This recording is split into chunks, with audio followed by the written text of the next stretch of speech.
ओम शांति भाई साहब। ओम शांति। आज हमारे साथ हमारे आदरणीय सुरेंद्र भाई जी है। भाई साहब नीमच से है और हमारे भाई साहब जो है विशेष देखो महारथी भाई है और बहुत संपन्न परिवार से, जैन परिवार से भाई साहब, फिर भी अपना संपूर्ण जीवन बाबा के यज्ञ में समर्पित करके पूरे सेवा करते और सुबह 2 बजे से उठ के पूरे सकाश दे के पूरी दुनिया की सेवा करते, पूरी विश्व की आत्माओं की भी सेवा भाई साहब करते। और भाई साहब का विशेष अनुभव है क्योंकि इन्होंने कई इनको शरीर की हिसाब किताब आए हैं और इन्होंने बाबा की मदद से उनके ऊपर प्रकृति जीत जिसको बोलते हैं, ऐसे भाई साहब हमारे प्रकृति जीत है। और इतना बड़ा जोन का कारोबार संभालते हुए दीदी के साथ भी एकदम कदम से कदम मिलाते हुए और बड़ों के सबके आती स्नेही प्यारे भाई है हमारे। और भाई साहब की विशेषता है कि भाई साहब एकदम मिलनसार है, इनमें बिल्कुल नम्रचित है, इतने बड़ी बहनों के साथ कितना बड़ा सुचारू रूप से कारोबार चलाते हैं, इतनी सारी सेवाएं देखते हैं। तो मैं देखता रहता हूँ भाई साहब की अवस्था एकदम, आप देखिए हमेशा इनके चेहरे पे एकदम खुशी नज़र आती है। और इनको कई बाबा के डायरेक्ट परमात्मा शिव बाबा जो दादी के तन में आए थे, गुलजार दादी के तन में, तब इनका एक विशेष अनुभव है, वो भी हम इनसे सुनेंगे भाई साहब से। तो भाई साहब हम आपका अनुभव सुनना चाहते हैं आज खास, तो आप थोड़ा अपना अनुभव सुनाइए। पहले तो मैं ये कहूँगा ईश्वर भाई ने बहुत महिमा कर दी। नहीं, आप महिमा योग्य हो भाई साहब। सारी महिमा तो उसकी करा तो वो रहा है जी, दिखते हम लोग हैं जी जी, वो दिखता नहीं है जी। लेकिन ईश्वर भाई मैं आपसे बताऊं कि 74 से बाबा के बच्चे हैं हम जी। और अग्रवाल जैन परिवार से होने के नाते, और उस जमाने में तो बड़ा विरोध हुआ करता था। जैन लोग तो बिल्कुल चलते थे पहले, जैन भी थे और समाज में भी भ्रांतियां थी, काजल लगा देना, भाई बहन बना देना, जो आज तक भी चल रहा है मिथी है जी, ऐसी बहुत सी बातें थी जी। उस समय हमें अचानक ज्ञान प्राप्त हुआ जी और बाबा की राह पे बढ़े। और चूंकि मैं शिव का भक्त काफी कट्टर रहा हूँ, हमारे नीमच में एक श्री किलेश्वर महादेव मंदिर है, वहाँ का भक्त रहा हूँ। अच्छा, पक्का भक्त था। वहाँ की सफाई करना, गर्भगृह में झाड़ू लगाना, पोछा लगाना। जी। वहाँ एक दंडी स्वामी होते थे, उनके पास बैठना, उनके पैर दबाना, उनसे सत्संग करना। जी। रात को 12 ही बज जाए तब भी मंदिर जरूर जाना होता था। जी। तो शिव का जैसे ही कोर्स हुआ, मुझे सेकंड डे आत्मा के बाद परमात्मा का परिचय दिया, बस उसके बाद मैंने कोर्स किया ही नहीं। अच्छा। मेरी आंखों से धारदार आंसू बह निकला। मैंने कहा इसी को तो ढूंढ रहा था मैं। जैसे ही शिव बाबा मिला, मैंने कहा बस पहचान लिया मैंने इसको, कौन पहचानेगा। जी। बस वहाँ से हम ज्ञान में चले। ईश्वर भाई हमें बहुत, मेरी पास्ट लाइफ बहुत ब्रिलियंट स्टूडेंट भी रहा, साइंस स्कॉलर स्टूडेंट रहा जी, क्रिकेट का कैप्टन रहा यूनिवर्सिटी में। अच्छा। टेबल टेनिस का मैं स्टेट चैंपियन रहा हूँ। उस नाते में रेलवे टीम का भी कैप्टन रहा, वेस्टर्न रेलवे का भी रहा। अच्छा। लेकिन कॉलेज में कुछ ऐसी घटनाएं हुई। तो हमारे एक प्रोफेसर थे, नाम लेना नहीं चाहिए, उनको क्रिश्चियन थे जी, यंग प्रोफेसर थे, हमारे टेबल टेनिस डिपार्टमेंट में आते थे वो जी। वहाँ से कुछ घटनाएं हुई और वहाँ से मेरे साथ कुछ अन्याय हुआ जी यूनिट। वहाँ से फिर मेरा जीवन बदला वापस जी। लेकिन 2-1 साल में वापस बाबा मिल गया और वहाँ से हमने एकदम चेंज, एक ही दिन में सारा चेंज किया, एक दिन में। अच्छा। बुधवार का शाम था, क्लास हो रही थी, मेरे लिए इंडिविजुअल दीदी ने कुछ नहीं कहा जी। दीदी ने कहा भाई कल बाबा को भोग लगेगा, सफेद कपड़ा पहन के आइए और अमृत वेले योग चलेगा 3:30 बजे से।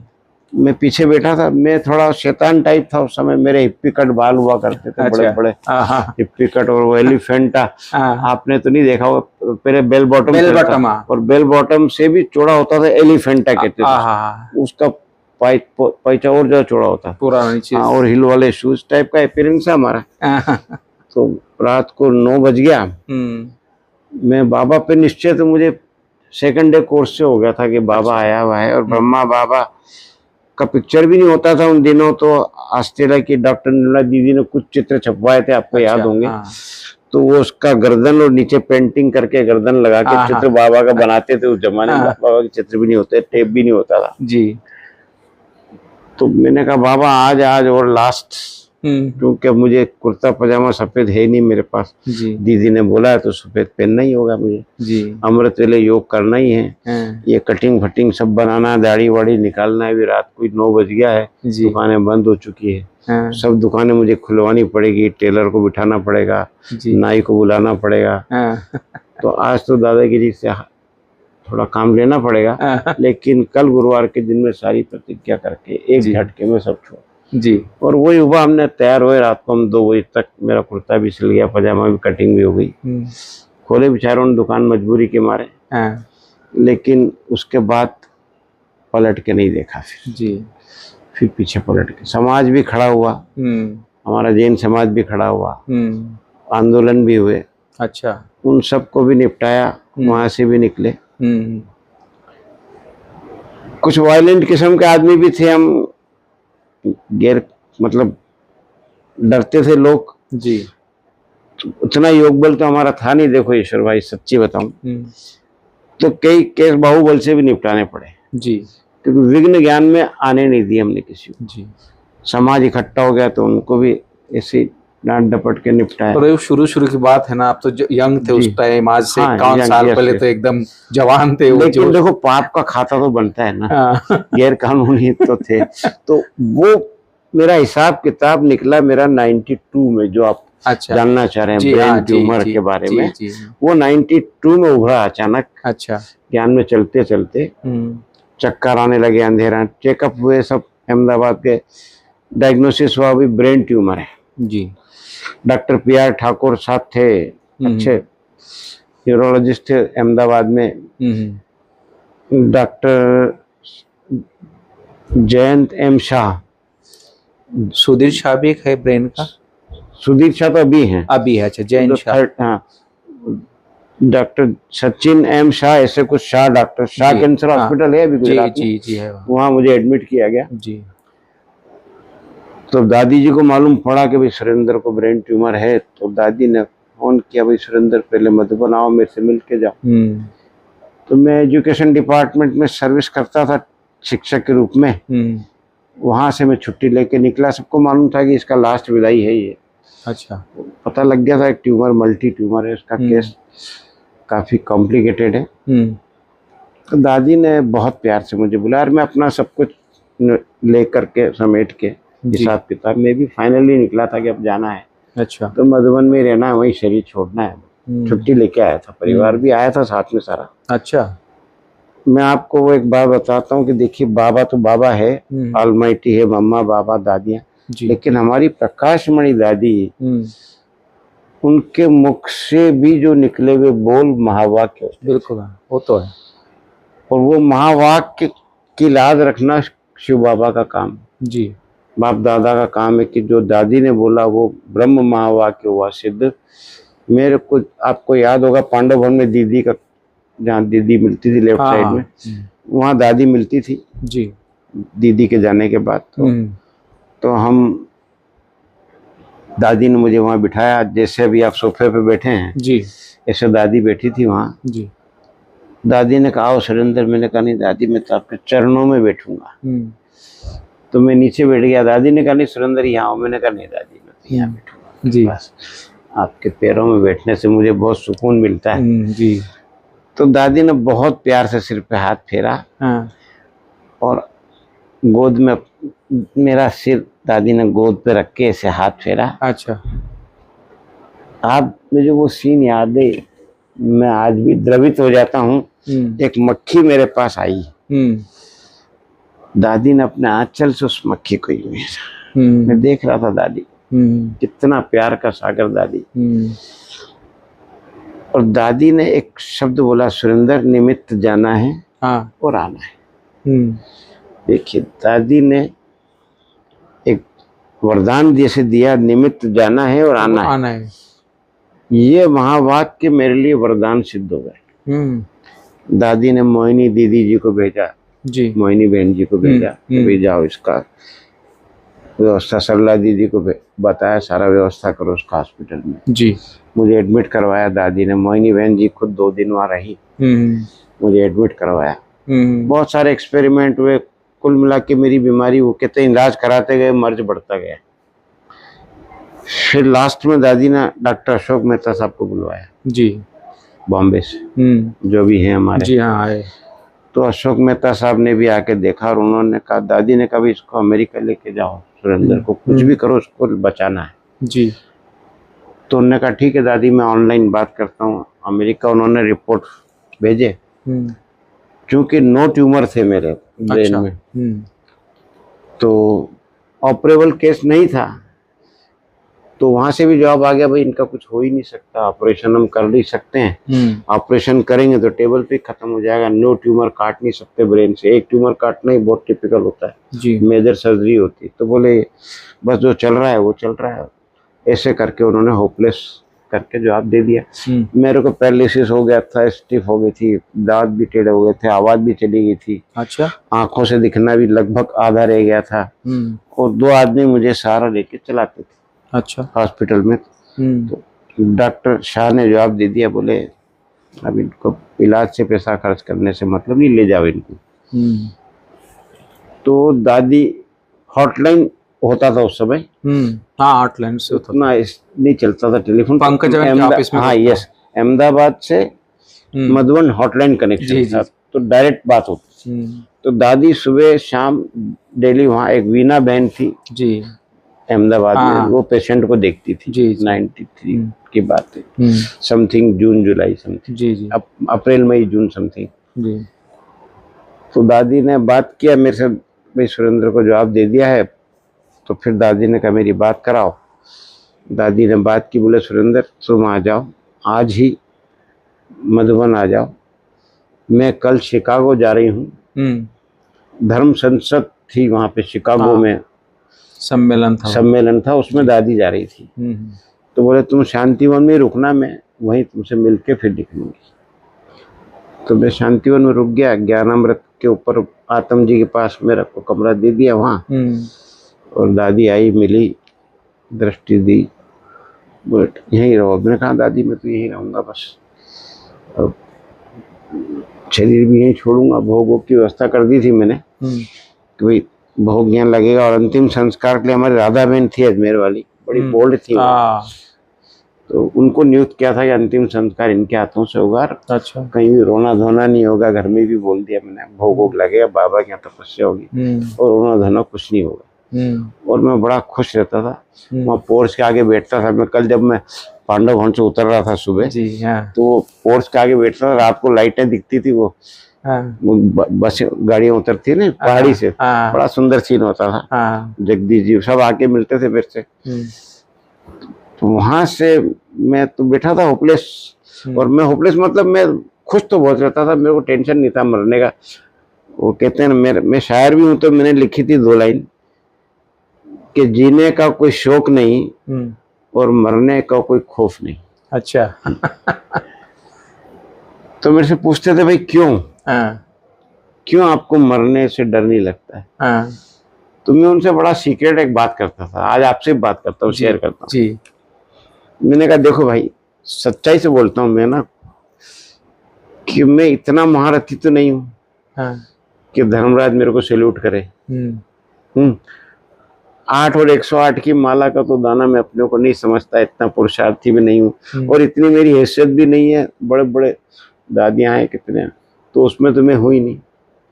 तो 108 के बाद तो धर्मराज के सामने से गुजरना ही है, सजा खानी है, थोड़ी बहुत चाहे डांट खानी है।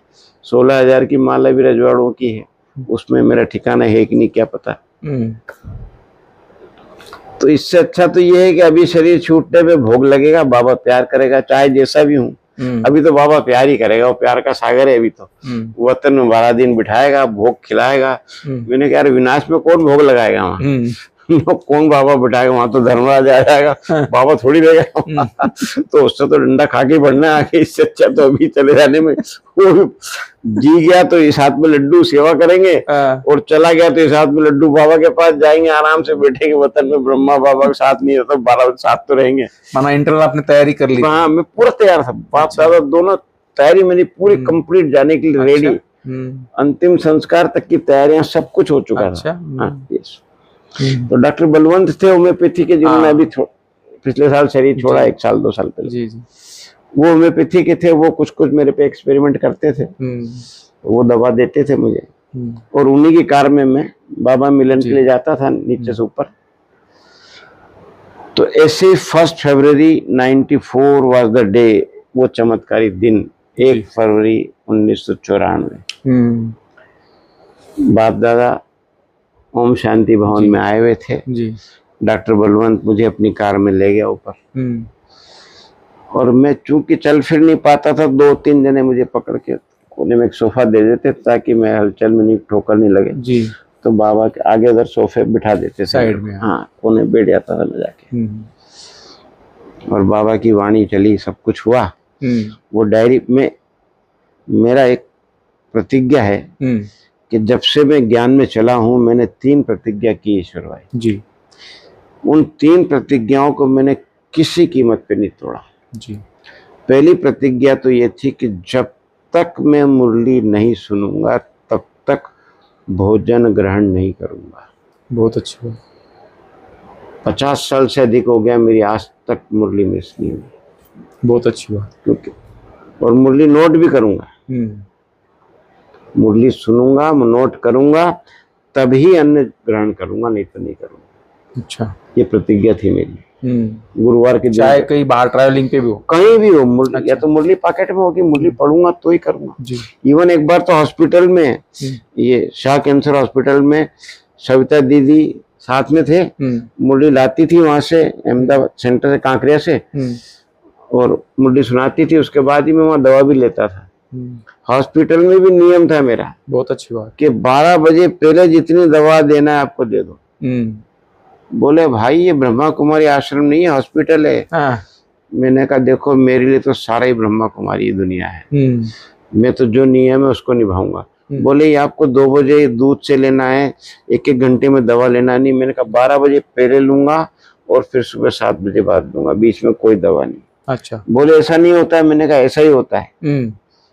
मरूंगा तो मैंने कहा आपको काय का टेंशन, मरना मेरे को, आपने दस्तखत करा रखा है मेरे से, मैं तो मेरे हिसाब से चलूंगा। वहाँ बाबा का एक पिक्चर लगा दिया खिड़की पे, ज्योति बिंदु का 16 किरणों वाला, और उस पे योग करता था मैं अपने मजे से। अगर आपको टाइम होते किस्सा और सुनाना चाहता हूँ, बहुत शानदार, सुनाइए बस, और बड़ा इंस्पायरिंग है जी। बिल्कुल सुनाइए।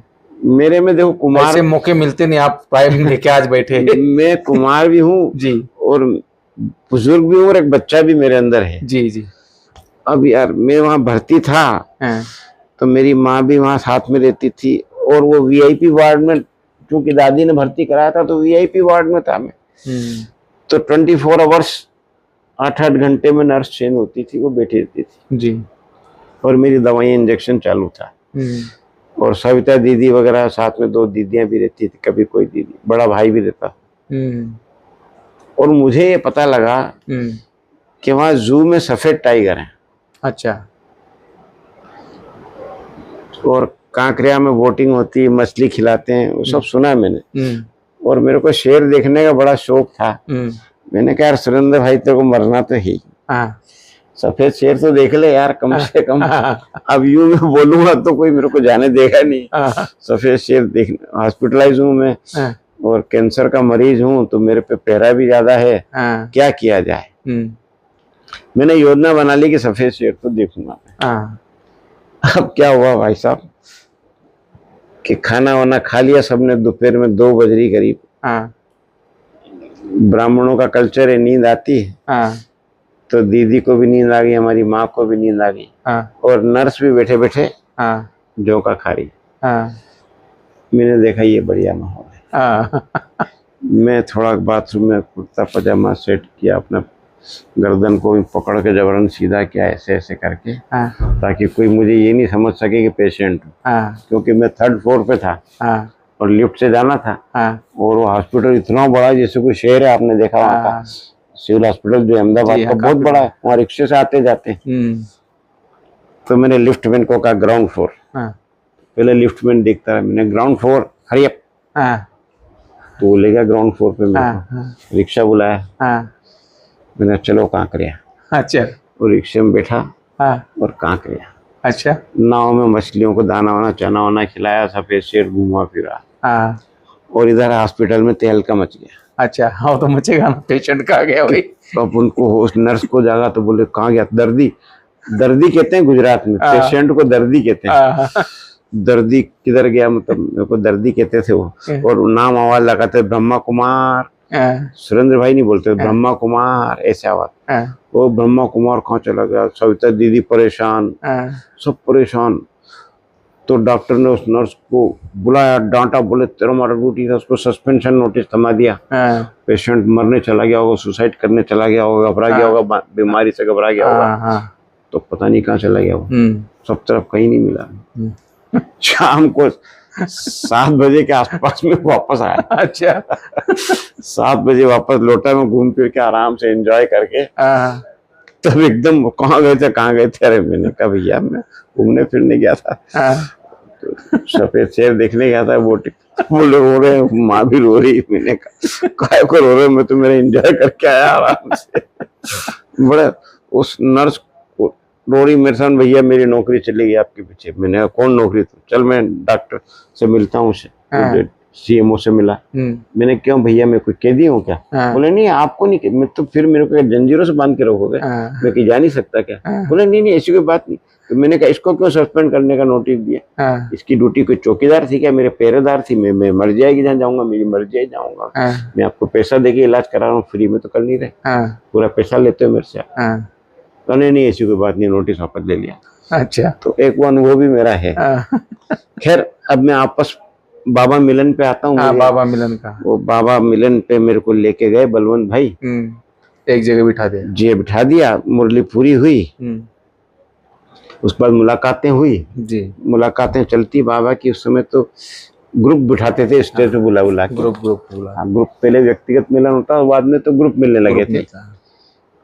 तो उसके बाद दादी ने माइक हटाया, मैं देख रहा था वहां से, दादी ने माइक बाजू में किया और बाबा से बातें की, कुछ मैं भी देख रहा हूँ, बाबा से दादी बात कर रही।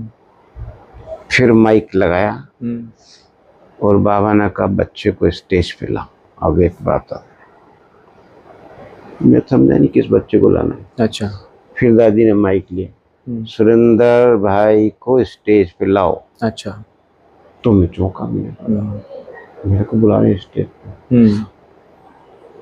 शशिकांत, चंद्रशेखर और एक तुलसी भाई, अभी वापस आ गया, बीच में छुट्टी पे गया था, तुलसी भाई। वो समय कैमरा चलाता था, वीडियो चलाता था, तो और सुरेश दोनों, तुलसी चलाता है या सुरेश।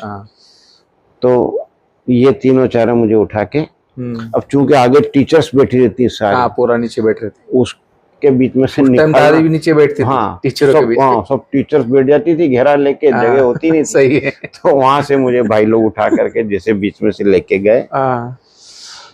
और देखिए, एक होती है देही अभिमानी स्थिति जी, और एक ऑल ऑफ सडन आपके आगे कोई दृश्य आ जाए तो आप इतने देही अभिमानी, इतने योगी स्थिति आपकी नहीं होती जी। घबराहट सी थी मेरे अंदर कि बाबा बुला रहा है, दादी ने बुलाया है, और उठा के ले गए और मैं वहाँ खड़ा किया मुझे। तो मैं ये नहीं कहूँगा कि मेरी योग की स्थिति थी इसलिए बाबा ने कुछ मदद की, वो केवल एक खुदा मेहरबान था, बस वो अपनी मेहरबानी लुटा रहा था उस समय, उसको लुटाना था। बैद्यनाथ शिव बाबा, बैद्यनाथ नाम रखा तो जरूर इलाज करता होगा जी, बिल्कुल मेरा ये मानना, बाबा इलाज करता तभी तो बैद्यनाथ ज्योतिर्लिंग बना है। बिल्कुल हाँ। तो मैं जैसे ही बाबा के सामने गया और मेरी बाबा से दृष्टि मिली, उस समय तक मेरे को लगभग 19 साल ज्ञान में हो चुका था। अच्छा, 94 सॉरी 20 साल हो चुका था जी, 1 फरवरी 94 की बात जी, 20 साल ज्ञान हो चुका था मुझे। लेकिन कभी मुझे कोई साक्षात्कार या कोई ऐसी दिव्य दृष्टि ऐसा कुछ हुआ ही नहीं, ज्ञान के आधार पर चल रहे थे हम जी। पहली बार ईश्वर भाई मुझे एकदम एक फ्लड आया, बाबा की दृष्टि से लाइट निकली, जबरदस्त लाइट आई। अच्छा, एक जबरदस्त लाइट आई मेरे, ऐसा फ्लड आया लाइट का कि मैं एकदम यूं लड़खड़ा के और नीचे गया। अच्छा, बैठ गया मैं हाथ टिका के, एक सेमी कॉन्शियस, अनकॉन्शियस भी नहीं कहूँ, लाइट दिख रही मुझे और मैं उसमें खोया हुआ हूँ। बहुत तेज लाइट आ रही है मेरे जी, बहुत तेज लाइट आ रही है। वो अनुभूति मेरे को आज तक वैसा सीन दिखता है। और आज भी मैं रोज रात को, मुझे जगदीश जी हमारे अशीजा जो हमारे चीफ स्पोक्समैन थे, जिन्होंने सारे संसार को दिखाया, संजय जी, वो मुझे मिलते थे वहाँ ज्ञानामृत में आकर के। तो उन्होंने मुझे 2:30 बजे उठने का कहा था कि आप 2:30 बजे उठ के, आप बायोलॉजी के स्टूडेंट हैं, तो ब्रेन को इमर्ज करके बाबा की ट्रांसलाइट के आगे रोज रख दिया करो रात को और फिर सोया करो। तब से वो मेरा नियम 93 से चालू हो गया, 2:30 बजे का सिस्टम चालू हो गया। हाँ, मैं नीमच आया था ना, तो 2:30 बजे उठ के तपस्या करते जी हाँ, मेरा 2:30 बजे का आज तक वही चलता है। तो अब मैं बैठा था, मैं सेमी कॉन्शियस था, इतने में सविता दीदी सामने बैठी थी हमारी जी, 1-2 बहनें और भी थी सामने, नीमच के कुछ ग्रुप भी बैठे हुए थे। हाँ। बाबा मिलन। तो बाद में उन्होंने बताया कि दादी कोई पीला गुलाब बाबा ने दिया कि जाओ बच्चे के मस्तक पे लगाओ। वो बड़ा पीला गुलाब लेके दादी आई और आवाज लगाई, सुरेंदर। मुझे सुरेंदर कहती थी दादी बड़े प्यार से, सुरेंदर उठो सुरेंदर। वो आवाज मेरे कानों में पड़ी, उठो सुरेंदर। यू विल वंडर कि दादी की आवाज आई और मैं चौंका और मैं खड़ा हो गया। अच्छा, सेल्फ, बिना किसी सहारे। तो पकड़ के ले जाना पड़ता। हाँ, मैं खुद खड़ा हो गया और हॉल में तालियां, लगभग 4,500-5 हजार तो लोग होते हैं, ओम शांति भवन में भी होते हैं इतनी संख्या। तालियां बज रही जोर जोर से। मैं घबरा गया, मैंने हो क्या रहा है? मैं भूल गया कि मैं कौन हूँ, मैं ब्रेन ट्यूमर से आया हूँ यहाँ, कुछ नहीं होश मुझे। लाइट के बाद से मैं बिल्कुल अपने एक बच्चा बुद्धि जैसे जी। तो गर्दन भी मेरी सीधी, मैं अपनी गर्दन को, गर्दन देखो तो सीधी, यूं यूं कर रहा और जोर जोर तालियां बज रही। और बस from that day by day recovery होती चली गई और आज इस स्थिति में। तो उसके बाद आपने चेकअप कराया तो कुछ था? हाँ। अच्छा, उसके बाद 2013 में